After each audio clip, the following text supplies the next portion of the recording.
तो चलिए आज बात करते हैं एक ऐसे आम से हेल्थ प्रोडक्ट की जो हाल ही में एक बहुत बड़े स्वास्थ्य विवाद का कारण बना। ये कहानी सिर्फ एक ड्रिंक के बारे में नहीं है, बल्कि ये कंज्यूमर सेफ्टी यानी हमारी आपकी सुरक्षा और कंपनियों की जवाबदेही पर भी बहुत गंभीर सवाल उठाती है। सवाल तो बड़ा सीधा सा लगता है ना?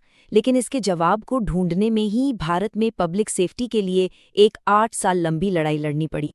तो इस कहानी की शुरुआत होती है एक ऐसी प्रॉब्लम से जो सच पूछिए तो हमारी आंखों के बिल्कुल सामने थी। पूरे भारत की दुकानों पर एक ऐसा खतरा छुपा था जिसे लाखों लोग अनजाने में खरीदकर अपने घर ले जा रहे थे। सोचिए, छोटे छोटे टेट्रा पैक्स में आने वाली ये ड्रिंक्स जिन्हें एक जीवन रक्षक घोल की तरह बेचा जा रहा था, पर सच्चाई वो कुछ और ही थी।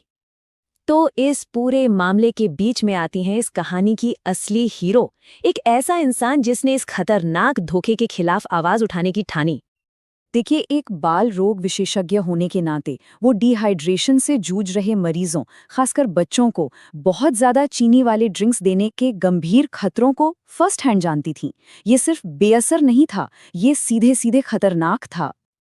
8 साल सोचकर देखिए, लगभग 1 दशक तक उन्होंने अधिकारियों से लड़ने, लोगों में जागरूकता फैलाने और एक बहुत जरूरी बदलाव लाने के लिए लगातार मेहनत की। अच्छा, तो इस पूरे मुद्दे को ठीक से समझने के लिए सबसे पहले ये जानना जरूरी है कि असली ओआरएस और बाजार में बिक रहे इन नकली ड्रिंक्स में आखिर फर्क क्या है।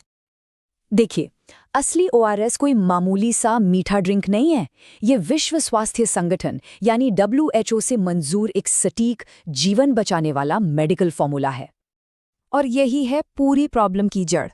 एक तरफ है वो चीज़ जो मेडिकल ज़रूरत के लिए बनी है, और दूसरी तरफ बस स्वाद और मुनाफे के लिए बनाया गया एक ड्रिंक। अब इसके पीछे का साइंस भी बड़ा इंटरेस्टिंग है। असली ओआरएस में ग्लूकोज, सोडियम और पोटेशियम, इन सब की मात्रा बिल्कुल नाप तौल कर डाली जाती है। ये सिर्फ शरीर को रिहाइड्रेट नहीं करता, बल्कि इलेक्ट्रोलाइट्स के नाजुक संतुलन को भी बनाए रखता है, जो हमारे शरीर के नर्व फंक्शन और मसल्स को कंट्रोल करने के लिए बेहद ज़रूरी हैं। और अब देखिए वो फर्क जो सबसे ज़्यादा शॉकिंग है, चीनी का। कुछ नकली ड्रिंक्स में WHO की बताई मात्रा से लगभग 10 गुना ज़्यादा चीनी थी। डिहाइड्रेशन की हालत में इतनी चीनी इसे और भी खतरनाक बना देती है। तो साफ है, ये ड्रिंक्स सिर्फ बेअसर नहीं थे, ये असल में शरीर को नुकसान पहुंचा रहे थे, खासकर कमजोर बच्चों को। ज्यादा चीनी की वजह से डायरिया और बिगड़ सकता था, जिससे शरीर में पानी की कमी और भी ज्यादा हो जाती।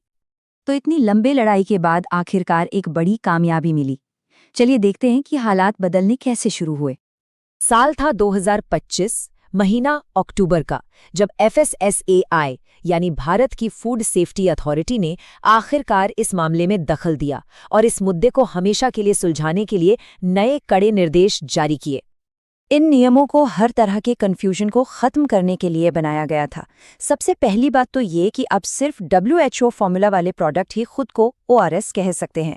इसके अलावा गुमराह करने वाली लेबलिंग पर पूरी तरह रोक लगा दी गई और आखिर में कंपनियों को अपना सारा पुराना गलत लेबल वाला स्टॉक नष्ट करने का आदेश दिया गया। तो सवाल उठता है कि इस जीत के आखिर मायने क्या हैं? क्या ये सिर्फ कुछ लेबल्स बदलने तक ही सीमित था? नहीं, बिल्कुल नहीं। ये पब्लिक हेल्थ को बचाने की एक बहुत बड़ी लड़ाई थी। इस फैसले के बाद डॉक्टर संतोष ने जो कहा, वो इस जीत की अहमियत को साफ करता है। ये जीत देश के सबसे नाजुक नागरिकों यानी बच्चों की सुरक्षा के लिए थी।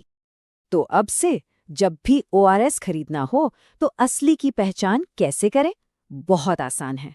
पैकेजिंग पर WHO अनुमोदित फॉर्मूला लिखा हुआ देखें, FSSAI का लाइसेंस नंबर चेक करें और हमेशा याद रखें कि ये एक दवा है, कोई रिफ्रेशिंग ड्रिंक नहीं। आखिर में ये पूरी कहानी हमें एक बहुत ज़रूरी बात याद दिलाती है कि जागरूकता और सही दिशा में की गई कोशिशें सच में बड़ा बदलाव ला सकती हैं। और यही बात हमें एक बड़े सवाल पर लाकर छोड़ देती है कि हम जो भी चीज़ें इस्तेमाल करते हैं, उनके बारे में सवाल पूछना और सोच समझकर फैसला लेना कितना ज़्यादा ज़रूरी है।